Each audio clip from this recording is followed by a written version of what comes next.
Assalamualaikum warahmatullahi wabarakatuh. Sahabat Ngopi Pahit yang berbahagia, saudara sebangsa dan setanah air. Apa kabar Anda semua hari ini? Semoga pengetahuan kita hari ini bertambah dari sebelumnya. Sudah barang tentu yang kita harapkan adalah pengetahuan terhadap hal-hal yang bermanfaat, sehingga bisa menunjang kehidupan kita menjadi lebih baik. Sahabat Ngopi Pahit yang berbahagia, saudara sebangsa dan setanah air, dalam episode kali ini kita akan ngomongin satu aspek yang paling dominan atau yang biasanya paling dominan dalam proses pendidikan. Aspek yang dimaksud adalah aspek kognitif atau sisi kecerdasan atau hal-hal yang berkaitan dengan kecerdasan dari peserta didik. Aspek kognitif merupakan salah satu dari 3 struktur atau elemen penumbuh kembangan dalam sebuah proses pendidikan, bersamaan dengan aspek afektif dan psikotorik. Sahabat Ngopi Pahit yang berbahagia, saudara sebangsa dan setanah air, karena memang pada dasarnya manusia adalah makhluk yang mulia dan dimuliakan oleh Allah Subhanahu wa taala, disebabkan Allah Subhanahu wa taala membekalinya dengan akal. Disebutkan dalam sebuah ayat Al-Qur'an, walaqad karamna bani Adam wa hamalnahum fil barri wal bahr. Sungguh kami telah muliakan anak keturunan Nabi Adam dan kami angkat mereka di darat dan di lautan.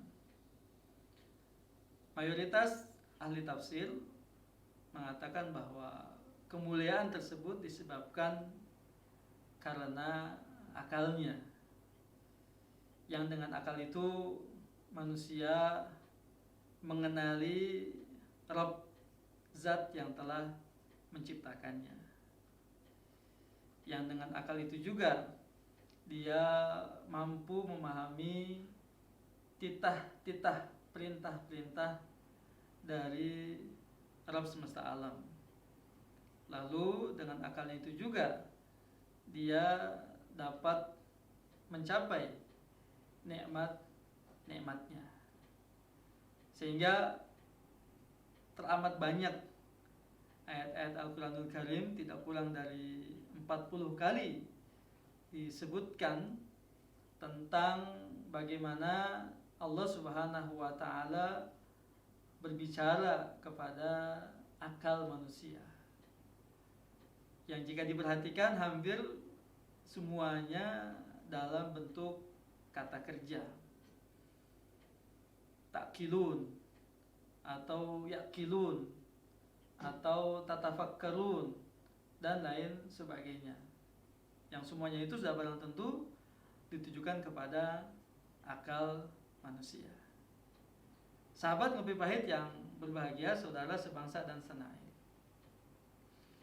banyak juga para akal, maksud saya para pakar pendidikan dan juga yang lainnya, berbicara bahwa akal itu merupakan alat untuk mengenali yang benar atau yang salah, yang baik atau yang buruk. Menurut hemat saya, sebenarnya bukan hanya sekedar untuk mengenali, tetapi sesungguhnya lebih jauh daripada itu. Setelah dia mengenal antara keduanya, maka dia bisa memilih yang benar, bisa memilih yang baik, kemudian dipegang kuat-kuat kebenaran dan kebaikan itu untuk selanjutnya dijalankan. Kenapa demikian? Karena dalam sebuah ayat Al-Quran Allah Subhanahu wa Ta'ala mencela orang-orang yang mengenali kebaikan, mengenali kebenaran, tetapi justru meninggalkan kebenaran dan kebaikan itu, tidak mengambilnya, apalagi mengamalkannya atau melaksanakannya. Salah satunya adalah firman Allah Subhanahu wa Ta'ala, "Atamuruna an-nasa bil birri wa tansawna anfusakum wa antum tatlunal kitab afala taqilun." Apakah kamu menyuruh manusia untuk berbuat kebajikan sedangkan kamu melupakan dirimu sendiri? Tidakkah kamu memiliki akal? Dalam ayat tersebut, di antara ahli tafsir, bukannya dimaksud lupa terhadap diri sendiri, tetapi ada unsur kesengajaan untuk tidak mau mengambil dan melaksanakan kebajikan atau kebenaran itu. Karenanya Allah katakan, tidakkah kamu memiliki akal? Sebenarnya kalimat tersebut merupakan kalimat celaan. Jadi hemat saya, akal itu tidak hanya sekedar untuk mengenali, tetapi lebih jauh daripada itu adalah untuk dia bisa mengambil, berpegang teguh dengan kebenaran dan kebaikan, untuk selanjutnya akal itu mendorongnya untuk melaksanakannya atau mengamalkannya. Sahabat Ngopi Pahit yang berbahagia, saudara sebangsa dan sanair, pertanyaan besar yang sering terungkap tentang hal ini adalah fungsi akal itu sendiri.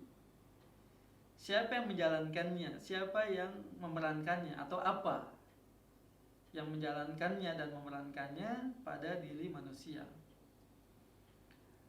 Biasanya kita hanya mengkonotasikan bahwa fungsi akal itu ya sama dengan otak.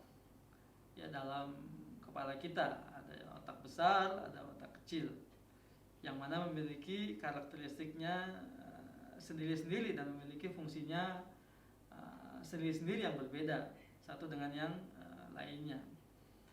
Namun yang menariknya justru dalam salah satu ayat Al-Quranul Karim, di antara ayat-ayat yang lain, Allah Taala menyebutkan bahwa fungsi akal pikiran itu, atau tepatnya adalah fungsi untuk memikirkan dan memahami, justru dilakukan oleh qalb atau hati.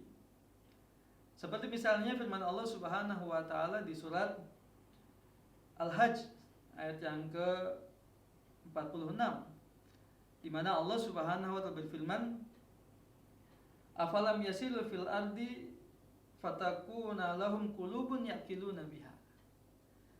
Tidakkah mereka berjalan di atas muka bumi, lalu mereka memiliki hati yang dengannya dapat memikirkan, dapat merenungkan dan memahami segala hal yang terjadi, untuk selanjutnya diambil pelajaran dan ibrahnya. Yang menarik di sini ketika Allah mengatakan qulubun yaqiluna biha, hati yang memikirkan, hati yang merenungkan, hati yang memahami apa yang diketahuinya, apa yang dialaminya. Karenanya sudah barang tentu di sana ada hubungannya sangat erat antara akal itu sendiri dan hati.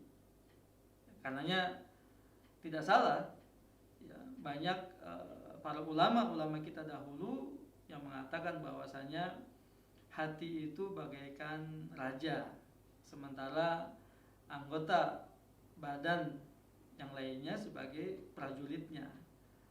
Tergantung bagaimana perintah sang raja, maka akan dijalankan oleh para prajuritnya.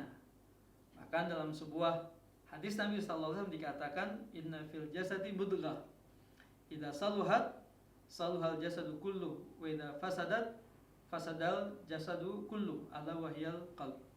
Ketahuilah sesungguhnya dalam diri manusia ada segumpal daging yang jika dia baik maka akan baik seluruh badannya atau anggota tubuhnya, dan jika dia rusak maka akan rusak juga seluruh anggota badannya atau anggota tubuhnya. Ketahuilah segumpal daging itu adalah hati.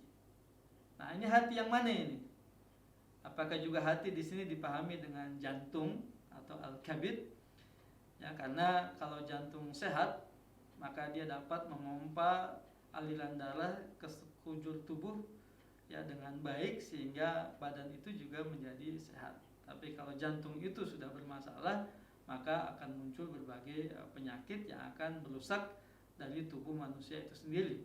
Ataukah kalau di sini memang hati yang bagian sesuatu yang abstrak yang terkandung di dalamnya berbagai nilai-nilai, tempat segala sesuatu ya dari manusia. Apakah di situ tempat yang baik, atau tempat itu diisi dengan hal-hal yang baik, atau tempat itu diisi dengan hal-hal yang buruk. Lalu kemudian hati itu yang dikatakan sebagai raja menggerakkan anggota tubuhnya untuk melakukan apa yang menjadi perintah sang raja.